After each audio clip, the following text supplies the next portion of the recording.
Second time's the charm. Hey, we're back. It's Confidently Wrong. I'm your host, Chris Nuga. I'm Pat Nugeth. And we're back. We took a week off for technical difficulties. That's right. You went back to Maine. Had some technical difficulties. I couldn't stop crying. I don't know if you want to talk about it. Okay, yeah. Yeah, whatever. Who cares? Couple tough weeks for the boys, but that's okay. I couldn't do it. Yeah. Couldn't do it. It Did a happens. little house sitting in Maine.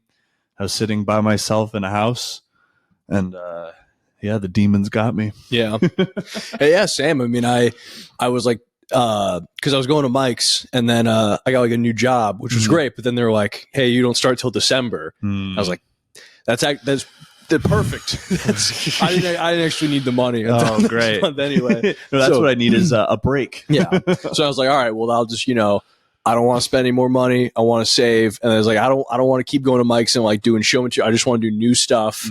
And I was just like, all right, now I'm just in an apartment trying to write new material, and it got cold too. So this is just, I'm just doing quarantine again. I'm just doing quarantine by myself again. And I think I like wrote a joke that was like, it's crazy how fast having the place to yourself turns into being trapped in a place by yourself. Like, this is like breakup lines. Right. So I was like, I'm just gonna chill for a bit. Yeah, kick your feet up for a little bit. Yeah, I left Philly. I was like just so happy, and then I got back, and then I fell into my wicked ways once again. Didn't I call it though? It's like talking to an ex-girlfriend like too soon after a breakup. It feels weird. It felt fucking weird. Yeah. And then I I wanted to get on some shows, so those were great. Yeah. Hopped on some shows at Empire. The fucking shout out to the Comedy Mill boys. Tossed me a headlining spot. Nice. But dude, I never want to headline a show again, ever. Never? No. I mean, obviously, it's just, I'm not a headliner.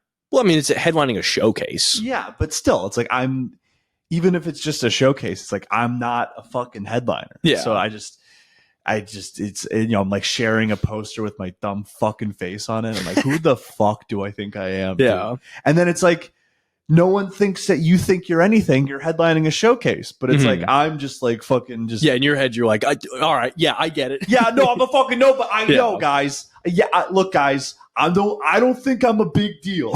It's like, hey, none of us thought that. Yeah, none of us thought you were a big deal. Well, I think it's just easy to get like catty in stand up because that not that situation, but like when I went back, I did like a spot on like a show, and then it was like.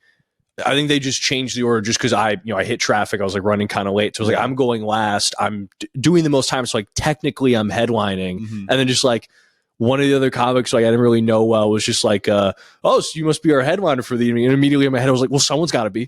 I was like, what am I doing? Yeah, literally like I closed out the show and then, they tossed on some guys before me that, like I had Casey on, who's, a great comic. Friend of the show, yeah. And then, this guy Chris Bazemore from New York, very funny, and so I felt like a jackass, like following them. Like it was like fuck, like. And then I was talking to Chris after, and I'm like, hey man, like I don't think I'm fucking anybody, okay, man. Like this wasn't even my idea, by the way. I just like it just sounds so fucking ridiculous. Is well, I'll get catty just on the main scene right now because I saw something happen before my very eyes that was just delicious. Oh yeah, what'd you witness? Oh fuck! So the locals in Maine, they all know who I'm talking about here. There's a comic who loves to just get bananas fucked up before shows. Oh, see, I'm trying to narrow it down. There's one particular one. He gets really drunk and he'll just do crowd work. Oh, okay, yeah. And then just like won't let anything go. Runs the light way too much. Just like we'll just like tank shows because they're drunk on stage, right? And then this other comic in the scene loves to make fun of him, loves to shit on him. I have to narrow it down. He likes to, put on pigtails and talk shit about this comedian. Okay. All right. Okay. And I saw the pigtailed comic become the drunk comedian before my very eyes. They hosted a show at Lincoln's. I don't give a fuck. You all know who the fuck I'm talking about. Right. Fucking, he hosted a show at Lincoln's. He runs the light by, I'm not even kidding. It's a host set, 25 fucking minutes. Are you serious? Not one joke. I'm sorry. They did one, maybe two jokes. I heard them do those jokes when I started comedy in Maine in 2021. The same fucking jokes, doing awful crowd work, making everyone uncomfortable, destroying the momentum of the show. I will say, though, to play devil's advocate, that's like got to be the most fun for that person in that time. That's the thing. They weren't even having fun with it. Yeah. They hate doing stand-up. they go, I'd love to fill up my booking calendar with shows. And then they get on the show like, God, I have to fucking do stand-up. I fucking hate. It's like, do you know how many people would love to host these shows? Right. And you are bitching about doing this thing that's supposed to be fun. Yeah. I mean, that's the thing is like, I hate a lot of like aspects about stand-up, but like it's all, I hate all the bullshit that's like around just being able to go up and do stand-up. But it's like, I can understand, like, if they see it that way. It's like, you don't even like doing the basic things. Exactly. You don't write jokes. You don't go to open mics. Yeah. Like, why are you doing this? No, because, and, you know, lately they've been, you know, posing naked, having people draw them naked. Because that's all they care about. They want to be perceived. They want to be gazed upon by people. So it's like they don't even care about the art. They just want to stand on stage. I actually didn't even know the second person. I still didn't know who you're talking about until now. Like I was still like the pigtails didn't narrow it down. I was for still you? like it could be one, maybe two people. Who else did you think it could be?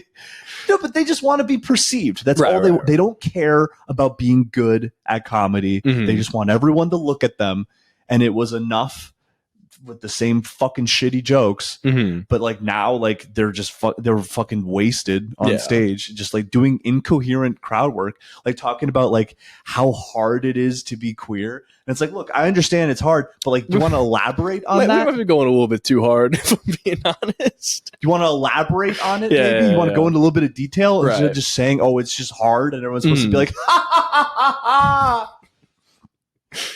Yeah, it's absurd. I kind of thought we were gonna lightly dance around the detail. Whatever, who gives a shit? Who gives a shit? They don't do comedy. Well, I mean, see him at a show. Well, it's not. Whatever, doesn't matter. I didn't say much. I don't give a shit. But hey, who cares? But anyway, but that's the thing though. Like that is a type of person that like I can respect, because I remember like the first year. I remember having like a vivid memory of like being at an open mic, and there was like some dude, you know, just like had a few beers, like a little bit drunk, like it's at a pizza restaurant. Everyone there was just eating dinner. He like gets up and he's like, yeah, I'm going to do a joke for one of my favorite comics. Like, I used to be in Chicago, and that's something that everyone in Chicago does. We take each other's jokes and we do them. No, no one does that. The entire point of this is to work at it. Like, that would kind of make sense on like a show, maybe as like a theme show. So, sorry, real quick, but I like Carlo did an open mic, and they did open mic, like karaoke, karaoke. Yeah. That's fun. How does that work? You just do other comics' jokes. Oh, really? Yeah. Did you go to it? No, but I heard about it. Sounds fun. So that is a thing, but not at a fucking regular open mic. Sorry. Part of me is kind of like, I wonder if anyone did any of our stuff. I highly probably doubt it. Yeah. It was probably a thing where you do someone else's at the open. The only one I can maybe see is maybe like that Luke Dyer kid doing my 9/11 stuff. Oh, yeah. Because I know he loves that Again, shit. tough to narrow it down, dude. You love 9/11. I do love talking. It'd be funny 9/11. If you tried to brand yourself as the 9/11 comedian. Yeah, I mean, it's probably gonna happen.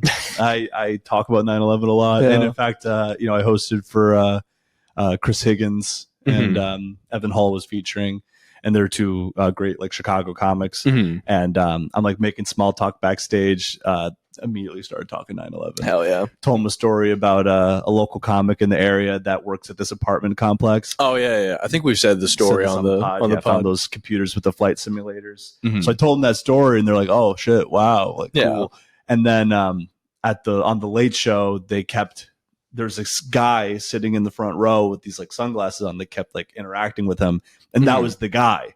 So then, shit. So after the show, I was like, oh, that was the fucking guy. That was the guy who told me. And they were like, cool. I was like, all right. It's funny, like, great work with you guys. hearing someone tell a story and they'd be like, that's the fucking guy. And then you're like, okay. It's like, yeah, man. Oh, the guy who opened the door for, okay. Nice. Okay, cool. But anyway, like I was saying, so I got this open mic, this comic saying like, oh, I had a few beers, like, oh, I'm just going to do some of my, it was like a Norm joke and just kind of like butchered it. And so I was kind of like, what are we doing? Right. And then afterwards he like comes up to like me and some other comics. So like, I just want to say, like, I think it's cool that you guys are like, you're going for it. It's like, I just like to come here, every once in a while, like get kind of drunk with my buddies and just like kind of talk some shit. And I was like, you know what? I like that. That's great. That's not what I'm doing. That's not what I want to do, but I respect that. No, if you're honest about your intentions and you don't come in with an ego, like that's great. Yeah. But then there are people who come in with insane egos, right? And they don't work at it at all and expect to be handed the moon and the fucking stars for simply existing. Yeah.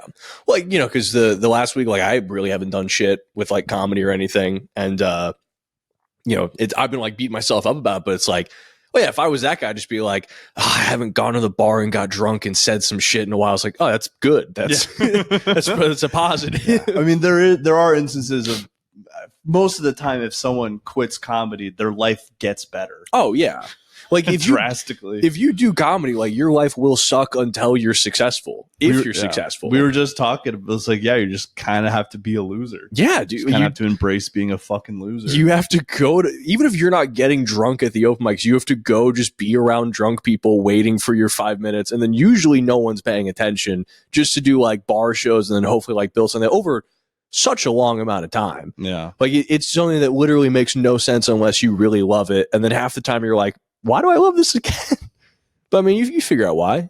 No, I know exactly why. Yeah. I do love it, man. Even when I'm, I was like sitting in this fucking house with this dumb dog all week. It doesn't know how to be a dog. Because fucking, you let it outside. He just wants to be inside. It's a pit bull. It's a giant dog. Just wants to be inside.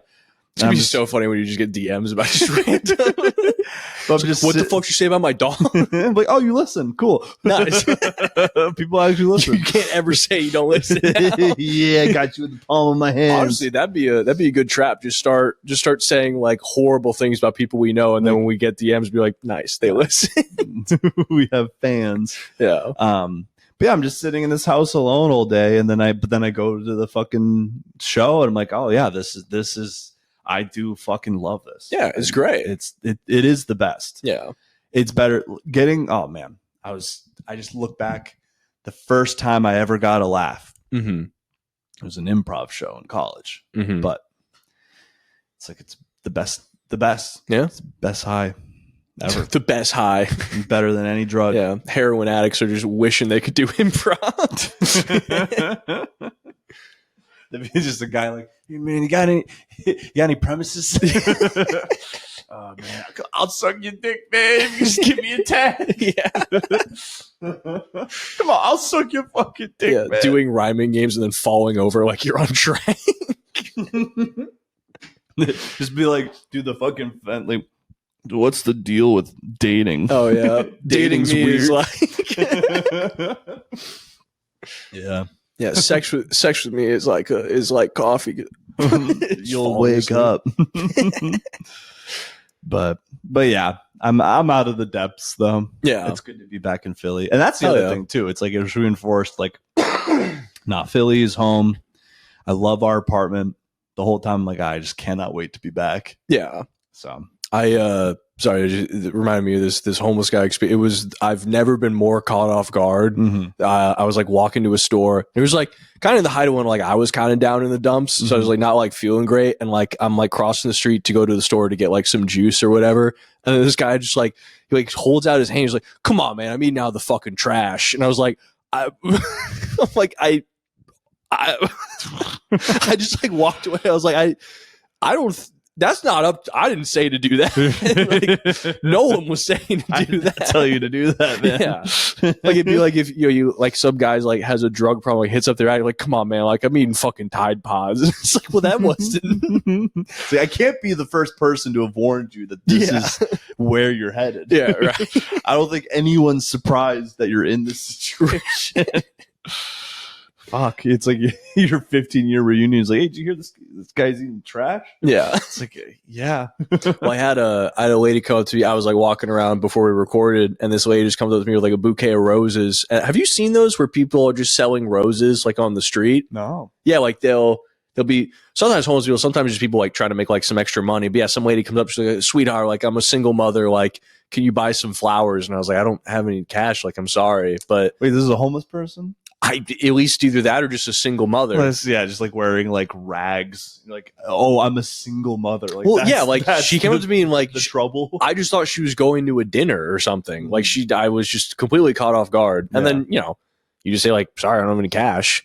I had a couple people be like, well, then Venmo me. I'm like, come on. That's the thing. You'd think they would figure out Venmo by now. Yeah, but like,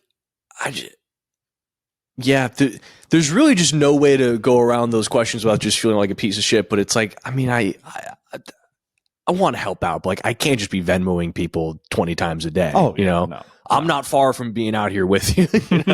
I'm a couple bad decisions away from being with you guys. If I buy 8 copies of Arc Raiders, I'm gonna be out here too. Yeah, no, I've been getting worked by the homeless around here. Oh yeah, I was like walking downtown, and I try not to look them in the eye. Yeah, I get it. I feel bad. Yeah, but I made the mistake of looking one guy like just dead in the eyes, and I was like, God damn it! So I just was like, all right, come on, and I just went to an ATM. And really? $20. I was like, here you go. I always give them cash if I have cash, but it's like, because I was working at a restaurant for a while, so like I'd get like a lot of cash. So, like there'd be times where I'm like, yeah, I'll give you some cash. I'm kind of like angling it to be like, well, I don't want you to see how much cash I have, because you're gonna be like, well, I could use all of it. Right. I'm like, well, I kind of need a lot of it too. Yeah. 8 Arc Raiders. Yeah. Here we go. Bump into a couple of you guys, 7 Arc Raiders. Yeah. I'm counting everything in terms of copies of Arc Raiders. Man, this grocery trip's like 3 copies of Arc Raiders, man. God damn. Back in Biden, it'd be fucking 2. That's right. Yeah, we wanted to talk about Mamdani won. Oh, that's right. I'm hearing from every Republican I know that New York it's gone. It's in flames. Everyone's eating each other. God damn. Thanks, Zohan. What, are you gonna fucking open up a barbershop? Right. You fucking dingus. Well, it's gonna be cool if he ends up running for president and then like just somehow the rules are just completely gone and he goes up against Trump and we just get to hear just what Trump would call him. Oh, like it's just gonna be the most racist stuff ever. Mamdani. What does everyone think he's gonna do? Like free groceries or something? Like what's everyone mad about? Everyone's being like, oh, it's communist. Now there's a communist running New York. Isn't he like pretty like it's really just like what, city funded grocery stores and like that's cheaper public transportation? Yeah. Like, is that fucking communism? And then I saw like some person like trying to pretend that it's news with being like, oh, Mamdani just announced that his plan isn't actually going to be free and it is going to cost money to fund. Mm-hmm. It's like, are you fucking 6 years old? Like, what do you think every politician does? Right. That's literally the move, is to promise a bunch of stuff and then later when they forget, be like, we can do some of it. Well, yeah, we'll remember when Trump was like, yeah, we're going to release the list. Right. Like things change. Yeah, they're liars. They lie to you. He's right now my favorite liar, but they're all liars. Yeah. But pretty hot wife. You see his wife? Yeah. Yeah. Good for him. They met on Hinge. Really? Yep. That's goddamn. That's gotta be so wild because I think I saw a post from her being like, oh, I just went on a date like for the dopamine, and then he ends up being mayor of New York. Mm-hmm. It was like, do you think you saw that and was kind of like, hey, I thought we really clicked, you know? It's like we built the whole life together. Right. But you were just short on some fucking the brain chemicals. Yeah. Or it's like when people are like, oh, I just went on the date like for the plot. Yeah. Like, how about you do it for love, you idiot? What's wrong with being sincere? Yeah, right. What's wrong with saying, yeah, I went on this date, so don't spend another night alone? Yeah. I feel like it's just everyone's just lost how to just be like either sincere or just have any like just like any capability to just have stuff that annoys them, you know? Because like I like I saw something where it was I got an ad for GoPuff and it said now accepting EBT. Mm-hmm. And I was like, that's crazy. I was like, using GoPuff at all is so like, I had a roommate in college who would we'd smoke together, and then he'd order stuff off GoPuff at like midnight, and then he'd spend like $45 on GoPuff, and I'd be like, there's a gas station that's open till 2, like 3 blocks from our house. Right. And then a 7-Eleven even closer. And always justify by being like, well, no, if I spend $35, they'll give me a free thing of Ben and Jerry's, like, the little like dots, or like the like little cube things that they make. I forget what they're called. I'm so stuck on the logic. Right. Like, what the fuck? But it's like, imagine Isn't this guy an accountant now? Yeah. But, oh my god. But just like, that was bad enough. But it's like, now you're doing it with like, I'm not one of those guys like, oh, you have to use it for this, use it for that. But it's like, but GoPuff's just stupid to use with any money, right. But also then I thought about it. It's like, all right, fine. Like, I don't like that. That annoys me. It's like, you're allowed to do shit that annoys me. Right.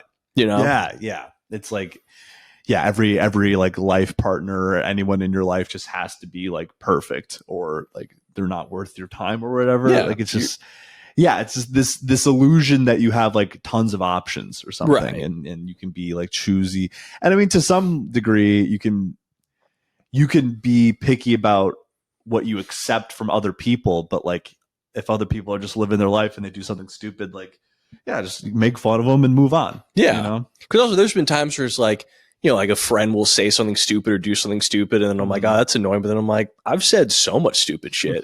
That's what I do for an hour once a week, is I say stupid bullshit. I know you mentioned the EBT thing. Oh, with, yeah. GoPuff. And I sent you, I don't know if did I actually send you this? I saw a notification. GoPuff now accepting HSA and FSA. Oh my God. For fucking candy? For candy and toilet paper? Yeah. Because also, I don't know, doing it in Philly, I think that's, if I sound like an elitist pig, I think another important piece of context You're not an elitist pig. You're 8 arc raiders away from being on the street. Right. But like, yeah, like that. It'd be like if right now I was using GoPuff. It'd be like, with what fucking money, you know? Because also, like, Philly especially, there's a corner store every block. If you look it up, we're probably around 50 corner stores within like a 30-minute walking radius. Yeah. So it's like, you got to make these decisions where it's like, okay, because even with like ordering food, it's like, all right, can I afford to spend extra like $15 to have someone deliver my food? Right. I wouldn't be like, you know what? I'm a little bit tired. Let's dip into the health savings account to get our fucking Ben and Jerry's tonight. Nice, dude. Do they? Because sometimes I'd like pull money out of there. Oh, really? To like, I'll buy stuff at like Walgreens. And it's like, I'll actually buy like, over the counter, like medicine. So then I'll pull it out of my HSA and pay for it. How do you even do that? I mean, work has a, thing set up. But sometimes, I buy a little candy bar. Yeah, see, that's dumb. That's dumb as shit. But I just take an extra $5 out of there. Yeah. I don't think they check that closely, right? Like, no, I'm not. I don't mean from a fraud thing. It's just to be like, you have the $5. Like, yeah, why take it out of the med fund? Yeah, it's just that. But hey, yeah, you're allowed to do stuff I think is stupid. Yeah, yeah. What, are we not going to be brothers anymore? Because I bought a Twix bar. He bought a Twix bar with his HSA. I hope he dies.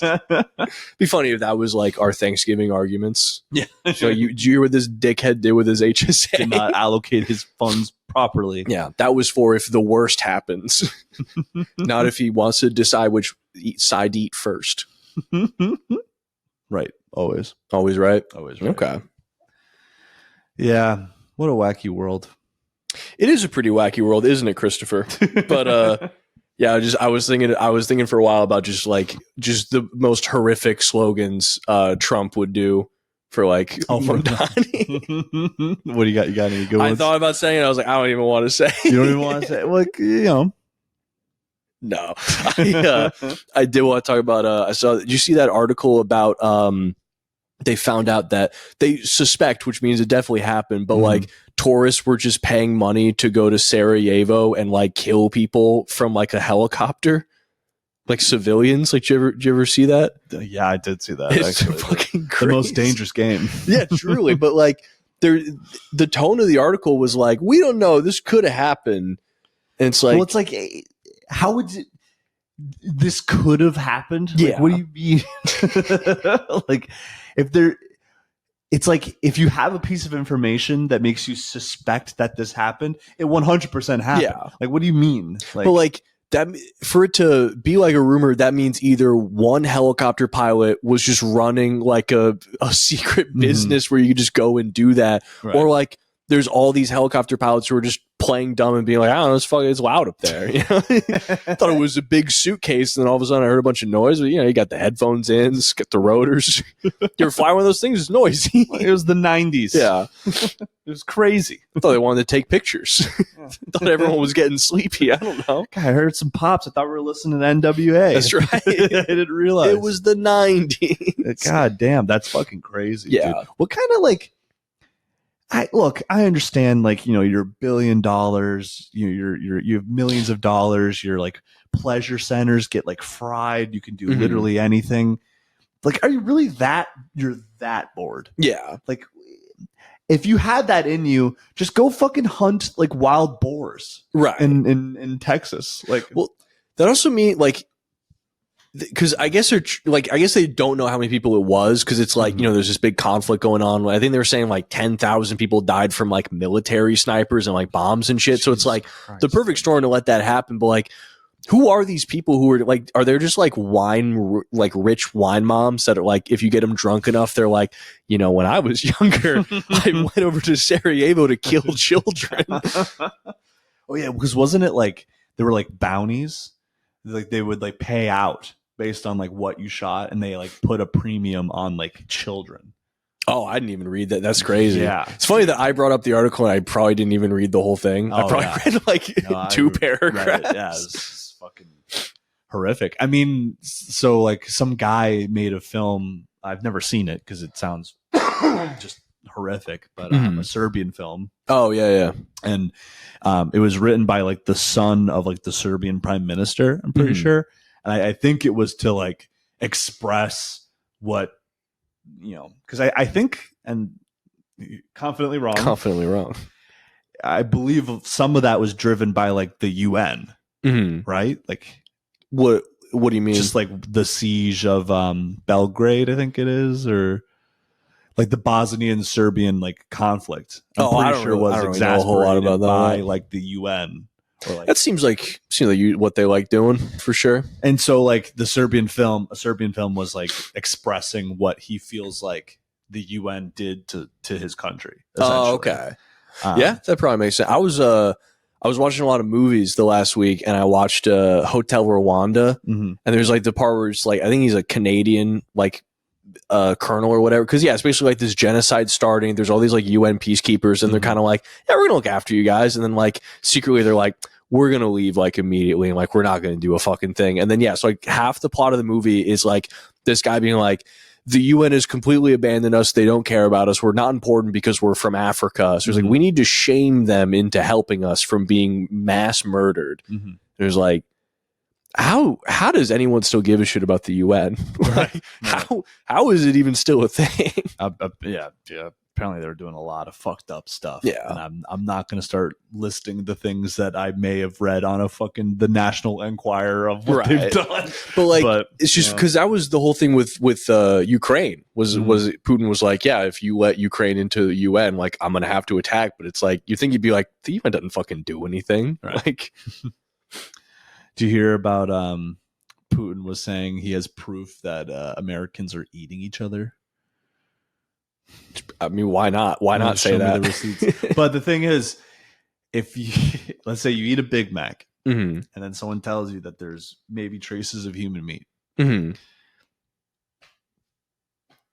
still a good. It's a cheap burger. It's a good burger. Cheap burger. It's good protein. It's a good burger. Yeah. I don't think I'll be eating there again, but I'm not gonna lose too much sleep over it, I don't think.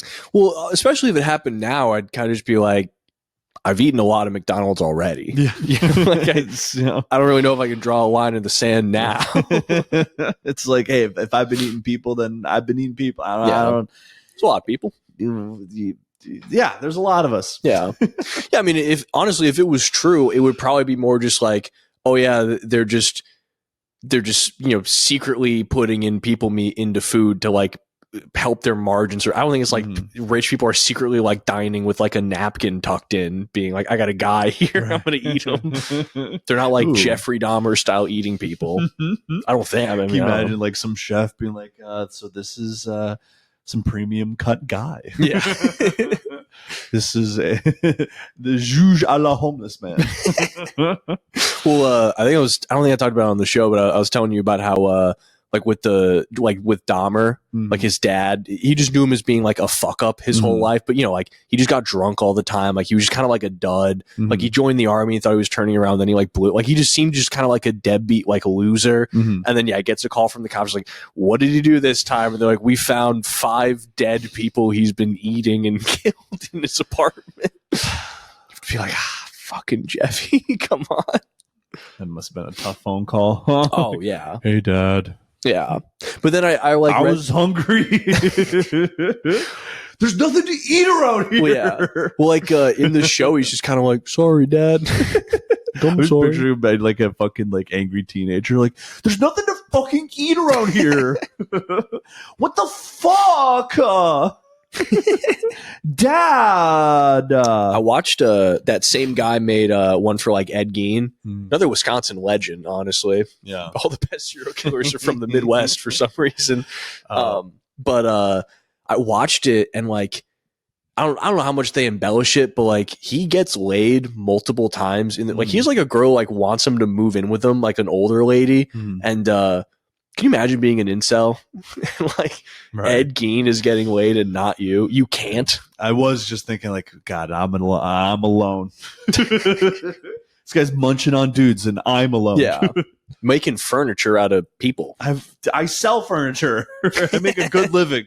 And I can't get a gal. I'm getting unmatched. Jesus, you're still holding on to that. Oh my God. No, dude. I just thought it'd be funny to bring that up. I haven't thought about it once. I mean, I don't know. It gets. I remember when I was on the apps, that would be the most annoying. Like when you, because I feel like it's so like you'll get matches and it's like, well, this means nothing. Like this means nothing until we're having a conversation. But then when it's like we've been talking for 3 days, it's like all of a sudden you get unmatched overnight, and you're like, well, what the fuck happened? I matched with a girl when I was out in Maine. Got a little too cocky. Invited her to my show. Oh no! Did she come? No, I panicked and told her don't come. How long after you first invited her did you tell her not? Oh my God! No, I was being insane. What'd you say? Fucking nuts. What'd you say? Well, I invited her to the show, and then. But when you tell her no, what do you say? I was like, "Hey, look, I'm really sorry. I got a little too cocky. I don't think anyone's going to come to the show, and if we haven't even met, you're going to come to this empty room." Yeah, I mean, you would have to do so well. You'd have to be like up there, like sweating, like wiping off your brow, like crushing, like humping the stool, putting it over your head. Oh my God. I have to be like fucking like Rodney Dangerfield and Eddie Murphy mixed together. Yeah. You have to be, I guess if anyone in Maine who's been around for a while is listening, you have to be like Tim Hoffman, just going just off the bits you've never heard before. Yeah, he's constantly going. It's just electric. You have to do that, or it's going to be so cringy. I gotta put a stool on my head. That's right. Be a fucking pariah. Were you talking about doing stand up and then invited her, or did you just kind of be like, oh, by the way, I do stand up. I have a show if you want to come. No, she saw a picture and she's like, "Oh, you do stand up." Oh yeah. Well, I do stand up. In fact, I'm headlining. Oh, this weekend. Ooh, you want to see me stretch my legs a little bit? And then how long after that were you like, what the fuck have I just done? When like I think I was texting Ben. Oh, and he was like, "I'm gonna come to your show." I'm like, "Oh, great! This girl I'm talking to is coming." He's like, "Why? What?" He's correct. Why the fuck would you do that? Ben is 100% right. Oh, Ben's such a homie, dude. I've never seen it go well. And like a lot, I've seen dudes invite girls to open mics, and every time what you did was also crazy. You know what I did is it's crazy, ill-advised. It's not unhinged. No, I mean it's because I mean you are headlining the show. But it's a showcase with my face on it. Like it's. Yeah, I mean, it's more second thoughts about how the show will go over. Because like when I started dating my girlfriend, it was like I kind of just started getting on shows. So like she'd be like, oh yeah, like, you know, you put a lot of time into this, like I'd like to come see it. And I was kind of like, we'll wait till there's one that there will be, because I'll get on a show where there's 2 people in the audience sometimes when you start out, you know. But also, I mean, part of it, and this is probably stupid, but like for me, it was like, even if this goes bad, like I don't know, like there is something about like something bad happens and it's like, that'll just really show like, okay, like, you know, this could drive this person away or will be very, very close. You know what I mean? Like that, it is kind of like a make or break sort of moment. Like, all right, let's really see how cool this chick is, because you know. And then you leave and go back to Philly. Well, and that was another thing I said was like, look, like I should not have downloaded Tinder. Like I'm only here for a few days. Oh, you downloaded it when you were in Maine. Yeah. Okay. Yeah. So it's like, look, I made a mistake. Like I just, you know, I'm having a tough time. I just wanted the dopamine. You did it for the plot. And I made a mistake. Yeah. That I shouldn't have done this. What did she say? Oh, she was super cool about it. She's like, yeah, thank you for opening up to me about it. I totally understand. Like, you have nothing to be embarrassed about. Like, thank you for being honest. Like, I appreciate it. No, she's cool. I mean, it's fine. But And then did you unmatch her or what? No. Oh, okay. You know, I haven't responded to her text yesterday, but I told her this is all how over this the is map. gonna go. Look, I'm insane. I've not been well. Yeah, it happens. Man. Look, I don't think I'm fucking anybody, okay? No, I'm just kidding. I think at one point you like texted me and you're like, I'm thinking about going up on stage and just letting everything out. I'm like, I'm going scorched earth. Yeah, and then you have to like calmly be like, hey, so these are a couple of reasons why that's the worst idea I've ever fucking heard in my life. Here's why this is only going to be bad. Yeah, nothing good's going to come from this at all. Look up top 10 times a public meltdown has worked out well for the person. I think it revitalized Charlie Sheen's career. Yeah, I mean, I guess. But also, like, if like in comedy, it's like the thing with Joe Rogan and like Carlos Mencia's, like that worked out 15 years later. There's a long time where everyone was like, get over it. Who cares? Wait, worked out for Joe Rogan, like way down the line. Way down. I mean, he got banned from the Comedy Store for like over a decade because of that. Oh, that's right. Yeah, and that's probably the best case scenario of a comedy public meltdown. Yeah. Or like, who was it? I think someone like shot the wall next to somebody because they like comics are psychos. Oh yeah, we're all fucking crazy. Sam Kinison. Yeah, that's right. Yeah. I was just thinking about. Have I talked about being on the Mencia show on the podcast? Hosting? I think so. I think you did after it. Yeah. Or no, I think you talked about it before, and then I'll never forget walking into the green room and just seeing Carlos Mencia sitting backstage on his phone, 6 tickets sold on a Thursday night. It's like his soul got snatched out of him, dude. It was tough. I thought those were good shows. So he did a whole weekend of shows. The Thursday night show was bad. It sold maybe 7 tickets. Thursdays are tough, though. Yeah. Well, and they kept saying like, hey, you should consolidate these into one night. Yeah. Have one great show. Just refused. Listen, I don't want Carlos breathing down our necks, putting the sword to us. Okay, he's the man's a genius. I'll say it with my whole chest. He was phenomenal. Yeah, I mean, it's fucking boomer comedy. He's delusional. Like he's like he literally was like. There's a moment in the last 15 minutes of his set where he's like, okay, we're gonna discuss the elephant in the room. We're gonna talk about it. My career was canceled for saying bad words. And it's like, brother, no, that's not what happened. Well, yeah, but like, I don't know. One thing that really sucks about like any industry that involves fame is like whatever level you get to, no one will ever respect you if you get below that level. So it's like, he was like the biggest comic in the world. Yeah. So it's like, it's this very shitty like aspect to people where they're like, haha, like you used to be top of the world. It's like, okay, like things change. Okay, if he approached it that way, that would be respectable. Yeah, but you have to rationalize it somehow. You have to have some reason why you think it happened. Okay, but he's denying reality. You stole jokes. Yeah. You got called out for it. And he's sitting there being like, no, I used the F slur. It's like, that's not what fucking happened. Dude. Yeah. Like, be honest about what the fuck happened. And say, people do it all the fucking time. Be honest. No, steal jokes. Oh, yeah. People steal jokes all the time. It could happen on accident.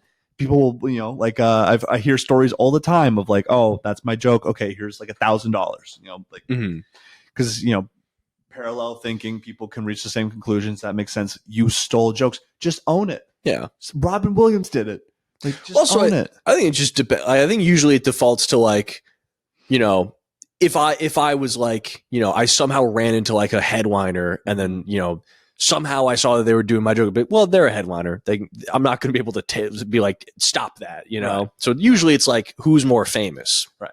But it's like, that was the whole thing with the Joe Rogan, like Carlos Mencia thing was like, Joe accused him. He was much bigger than him. So for a long time, it was, okay, Carlos wins. You're out of here. You're banned from the Comedy Store. Right. And it was like only like years later, there was like, but honestly, a lot of that was probably like, yeah, things started to shift. He got canceled. Joe Rogan started blowing up. So like, yeah, welcome back. Well, also I had this realization too. I was like watching Carlos and then Joe. It's like they have the same style. They do the same type of comedy. Yeah. That was the other thing. I think Joe wanted to take down the guy doing his fucking shtick pretty much. Which, yeah. But also, like, so there was that, like seeing him in the green room was jarring, but then also, so in the back of the room at Empire, the booker, he's hanging out in the back and he's got like UFC on his laptop and Carlos is like walking back to talk to him, sees UFC on the laptop. Joe Rogan flashes on the screen for a second. You see him turn around and just walk away. God damn. That's got to be. You imagine? Holy shit! And that was a good night too. There's maybe 70 tickets sold. But it's like, bro, you could barely sell 100 tickets in Portland, Maine. You used to be the #1 guy in the fucking world. Yeah. Like, we better hope none of these people here. Fucking. You think who gives a shit? I'm just telling you what happened. That's true. Honestly, that would just be hilarious if we somehow got a DM from Carlos Mencia. He's like, "Hey, like, watch it." And it was like, "Which one of the 30 people listening were you, dude?" Right? Like, yeah. It's just be honest. I don't know. Yeah, denying reality it just makes it worse. Yeah, I was thinking about it too. It's like most of comedy is like everyone like just kind of, for the most part, not liking everyone else. Because there's been times where it's like, be like, fuck, I hate doing it, but I got to reach out to someone, just try to get a spot on something. Then I'll reach out, no response. I'll be like, all right, and then I'll watch their stand. I'll be like, well, I don't like you either. So how about that? Yeah, how about them apples? But yeah, and I think part of it too is like not being afraid to have quarrels with people. Like you're gonna butt heads with people. It's like not also like. A really big part of it is like not being afraid to like be embarrassing in the beginning, Yeah. Fucking, how do you think I put out clips for this podcast to get like 6 likes? 6 likes? Yeah. Like, it's fucking humiliating. Yeah. Who gives a shit? Who cares? And it's like, I look at it and it's like, okay, like, I could be putting more time into this. I could be putting more time into prepping it. I could be putting more time into promoting it. Like, I could be doing more. So it's like, it's good. You got to fight through that. That's right. But it does suck to post a clip and get fucking 5 likes. I guess it would be worse if it was like all on Facebook still, and you have like your aunts and uncles being like, "That was great." Right. Yeah. Yeah. I love the thing about P. Diddy being a pedophile. I love the 9/11 story. Gosh. Wow. I loved your takes on the Zohan Mandani election. Oh, yeah. Did I have any ones that weren't just completely Well, they can't be that bad. Well, it was also part of it's kind of like, this is what Trump would say. Yeah. It's funny. Well, like, I think he'd start, like, because he always starts by, like, workshopping it. So he'd be like, oh, like, they call him, like, moron Mamdani, or, like, snoring Mamdani. And then he'd get to just being racist and be, who's that guy? Toron Karani? Like, is that who that guy is? Is that his fucking name? Yeah. But also, like, he would just find a way to just make saying his actual name racist. Yeah. So I'm just trying to find, I had a couple of things that I set aside. Oh, yeah, I feel like I had something I saved too, and I couldn't find it. This is the level of prep work we do for the show. Well, I noticed. Oh wait, what is this? Fuck. No, that's not it. Where is it?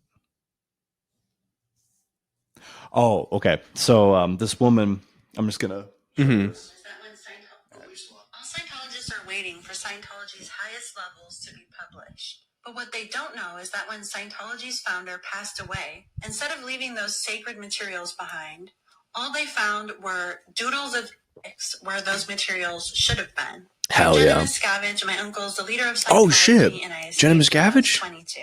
Scientology's highest levels, called OT 9 through 15, have never been released. The excuse, Scientology says all of their churches have to be big and successful first, and they've raised hundreds of millions of dollars off of this scheme and have built an empire of real estate through it. The truth, those upper levels don't exist. My uncle has admitted privately that Hubbard never actually wrote them. Yeah. Instead of writing, he was doodling. Scientology teaches that at its highest levels, you will gain superpowers. They claim it's a... Dude, Can you imagine? Yeah. Like, you go through all of that to rise to the levels of Scientology, and it's just a bunch of cocks. Well, yeah, but I mean, I'm sure once you get to that level, it's like, yeah, man, it's a grift. It's been a grift the entire time. The guy who made it said, wouldn't it be cool if you start a fake religion to make money? Do you ever hear about Scientology like wanted to infiltrate the government to like keep tabs on like any investigations they had on them, and they did it? Really? I forget what it's called, but yeah, like they like found out that like Scientology Church had people infiltrate, like the IRS, like the DEA, like the FBI, not like agents, but just kind of like administrative stuff to like, get the dirt. And then they're like, yeah, they did it. Like they were just keeping tabs on stuff for like they're psychos, dude, but it's all to make money. Right. So Garrett pulled this up. Shelley Miscavige, wife of Scientology leader David Miscavige, was last seen in public in 2007. She then vanished without a trace, though a 2013 missing persons investigation allegedly proved she was alive. Many former cult members believe she is being held captive in a remote compound. Why? She's going to talk. She's going to spill the beans about all the cocks drawn. You kidnapped her for like almost 20 years and you just didn't just kill her? Right. Like I'm not saying you should have done any of this, but it's like she's on a secret. What's the point? Yeah. What's the point? You're already doing like a horrible felony. Right. Dude, I mean, so yeah, we got Scientology, fucking Mormons. They all freak me out, man. Those little cults being formed in the West of I mean, I don't know. Scientology's a bit more like just out and out crazy. I think there's like a account that I'll see on TikTok sometimes, and it's just a guy who just like patrols around the Scientology office in like LA. Just anytime they get someone to walk in, you're like, hey, this is like a scam, right? Like they're gonna take your money, like they're gonna trap you here, like this is get out, it's a cult. And then they have like a button like right inside that they hit, and it like locks the doors, like closes all the blinds, like completely blacks out the office. It's like, can you imagine being the contractor being like, I don't think they're that bad. And then you get there and they're like, we added one thing to the specs. We need this place to be completely invisible to the outside world at the push of a button. And we need to be able to get this place dark quick. Well, it's like, okay, yeah, Scientology, they could do. No one thinks to implement that, like, I don't know, at a public high school. Right. Like, no, there's just nothing we can do. We can't do anything about it. Hands are tied. Yeah. Yeah, it is crazy just like the type of shit that I've seen being like, this will stop all the school shooters. They're like, we've made a special door stopper. Right. It's like, that's obviously the easiest thing to do to stop this. Definitely don't just make it harder for people who publicly express homicidal thoughts to get a gun. Right. No, let's fucking come up with a fucking bulletproof door. Right. Well, yeah, I remember like I probably talked about this before on the show. I had a buddy in college who I graduated, and then I saw him like a year later, and we were catching up, and he was like, oh yeah, like turns out my roommate had a kill list of like 50 people that he wanted to kill, and his girlfriend was on it, like his parents were on it, like I wasn't on it, which was kind of nice. But then the kid like is just banned from campus. But has no charges. It's like, fucking get the guy out. Like, get rid of him. Well, it's like, it's like our civil liberties are being stripped every day. Yeah. It's like, all right, fine. Can we at least pre-crime shooters. Yeah. Like, okay, fine. We have no freedoms, no liberties. Can we at least put guys in jail who's, I know that they haven't killed someone yet, but can we maybe just do some preventative to stop them from killing people? Right. Just while you're taking away our civil liberties, please. Well, there was that like horrible thing that happened in Maine, like that really bad shooting. And honestly, the most shocking thing that I heard after it was that people in because he was in the National Guard, and like a bunch of people got like demoted and like their careers ruined because they like let information slide. It's like, that's the most surprising thing of the entire thing to me, was that anyone got held even remotely responsible. Oh, here's something great. Did you see that they have footage coming out now of the Vegas shooting? Oh, I really thought you were going to say 9/11. There's from the helicopter. Gunshots from the helicopter. There's like video of it. From what helicopter? Just a helicopter flying over the fucking concert. But not like a SWAT team? I mean, they haven't identified. And it's weird. That video comes out and no one seems to ask any follow-up questions or try to look into this more. Right. But basically footage showing that there were multiple shooters at the Vegas Vegas shooting. I want more information about it. You ever hear about his dad? No. So his dad was a bank robber who was on the FBI's most wanted list, and he went by Big Daddy Paddock. And Garrett, can you look up Big Daddy Paddock? But I think I might be butchering the details of it, but there was like, he like robbed banks and he was like on the run for a while. And at one point, an FBI agent or like a cop like caught him because he was like 500 pounds. Like, he was huge. Jesus Christ. Wow, what a unit. Yeah. So maybe not that big, or maybe he used to be, but he was known for being, he was a huge guy. Sam Talent. Yeah. A little bit. But like a cop tried to arrest him and he just like body slammed into him to escape.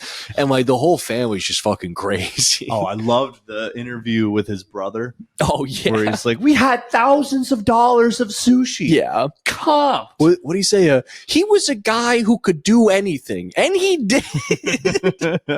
And then he had another brother that was like, yeah, this, I don't know, something doesn't seem right with this. Not everything's adding up. And then, oh, weird, we found 20 terabytes of child porn on your computer. And then 6 months later, actually, no, we're going to drop all that. No problem. Well, dude, I mean, because I feel like now everything's changing where like more people are like accepting of conspiracy theories. But it's just so funny where I was like, there was a moment where I was like, oh, dude, more people are talking about it. Something's going to change. I was like, no, people are just now going to talk about it like conversation getting coffee. Right. Nothing's going to happen.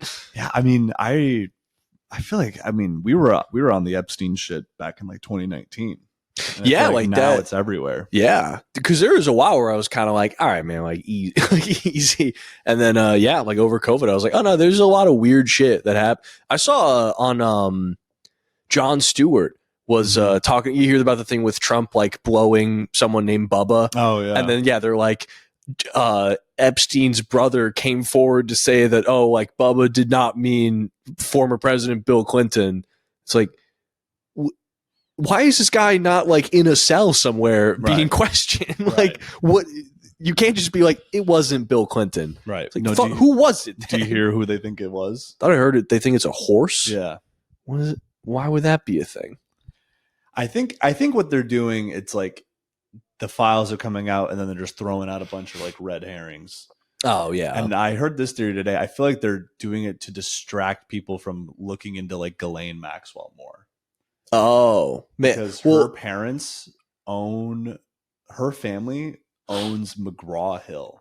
Mm-hmm. And they like a textbook are responsible company for the American like education like curriculum. Yeah. Which is interesting. That is scary. Yeah.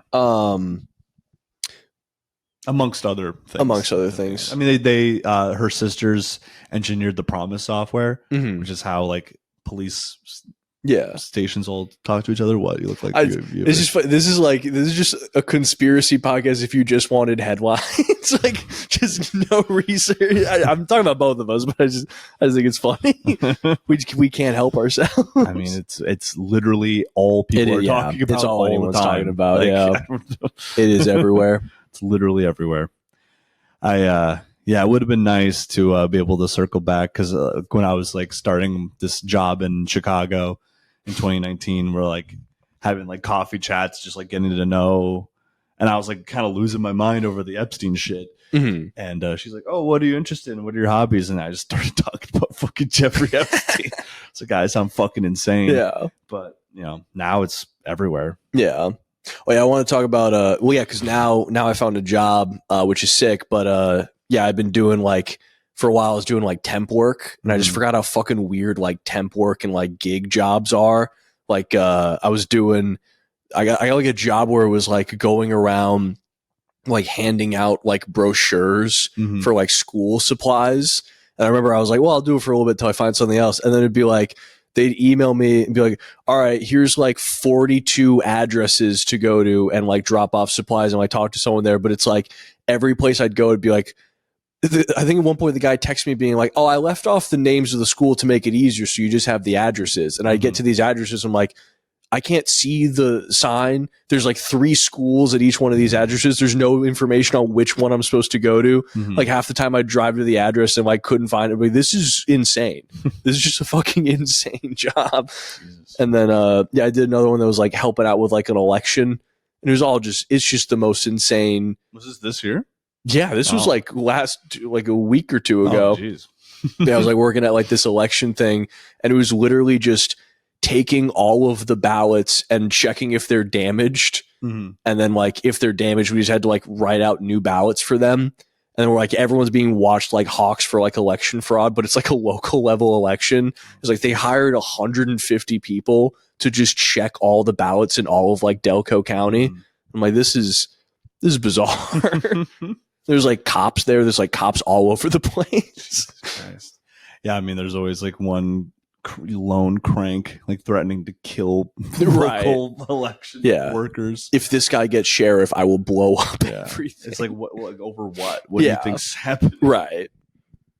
That's the real conspiracy crank. Yeah. I'm just talking about what I'm seeing. That's right. It's true. But yeah, it's funny because when I feel like when I'm doing jobs like that, it brings out the kind of the little rat in me. Because like they gave everyone food, which was nice, but then there's all these like leftover hoagies. So then this lady was like, "Hey, I'm like getting rid of the rest of the stuff. Do you guys want hoagies?" And I took like 3 hoagies and like folded them into paper plates and then taped them shut, just put them in my backpack. Like, I'm gonna save these for later. I love stealing food. Oh, at that point, it wasn't even stealing. It was just being gross. It was just being a little grub.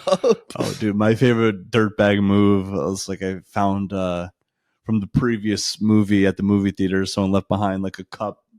Oh, yeah. And popcorn. I just like went washed out the cup. Yep. Got myself a new straw. Yep. Oh, this was so gross. I did that. It was like a movie just let out. So like it wasn't even in the trash. It was like on top. And I like, took it, like got rid of the lid and the straw, washed it all, like cleaned it. I was like, oh fuck, I have to go back to them to get a new like lid and straw. And it was a soda cup, and I was going to fill it with icy because there's also an icy machine. And so I just filled it up with icy and then would just fold the cup in on itself to like push it to the top and eat it like a push pop. And then like I remember leaving, like my mouth is like red. Like, have a great night. Thank you. Thank you. Man, I think my favorite movie theater move. I snuck in an entire bottle of Tito's into my pants. Hell yeah! To watch Fast 9, I believe. Okay. I think I was with you for that. Yeah. I remember. Yeah, I think I went with Peter was visiting. We went to a movie, and I think we brought an entire case of White Claws. Nice. So there was like one other person, but wow, a lot of weird can cracks. One time I brought a whole box of Taco Bell. Oh yeah, into the theater. I think the one where I felt the worst about was I think I brought in like a tall boy of like White Claw. I remember when I like sat down, I was like, why are all these fucking kids at the movie theater? And it was the Barbie movie. I was like, why? Fucking, it's 8 p.m.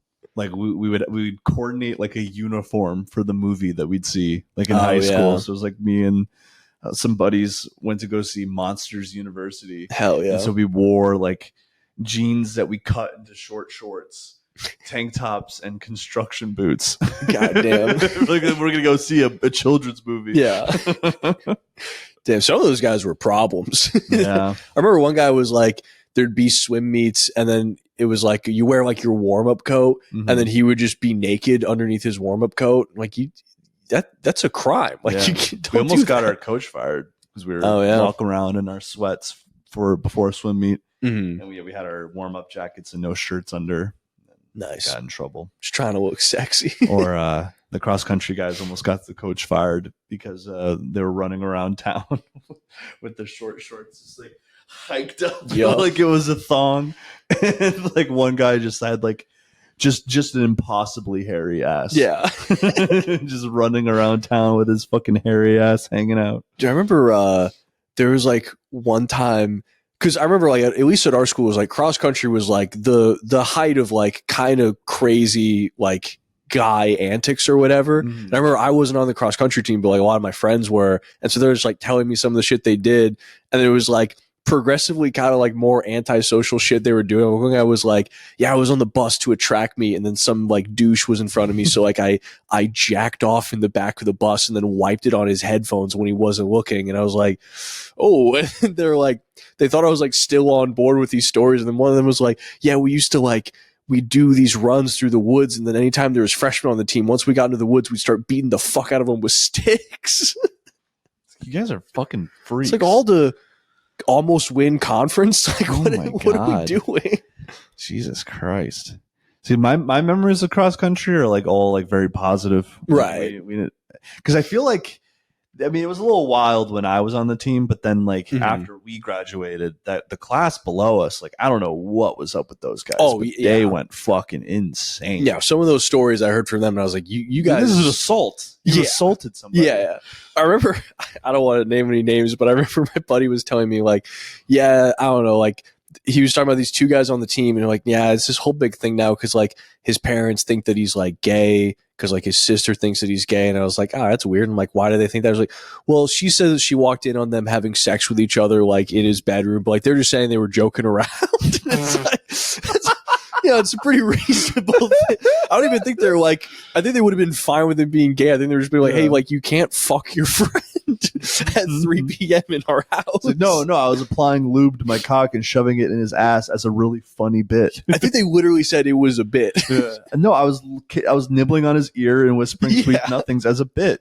Well, it's like, because also what they were arguing was like, no, we just thought it'd be funny to make her think we're gay. But it's like, okay, but then the result's the same thing. Right. Like the same thing would happen. No, we thought it'd be funny if we packed up a U-Haul and bought an apartment together in San Francisco. We thought it'd be a really funny bit. We're doing this bit where we move in with each other really quickly. We were doing a really fun bit. I don't understand the problem.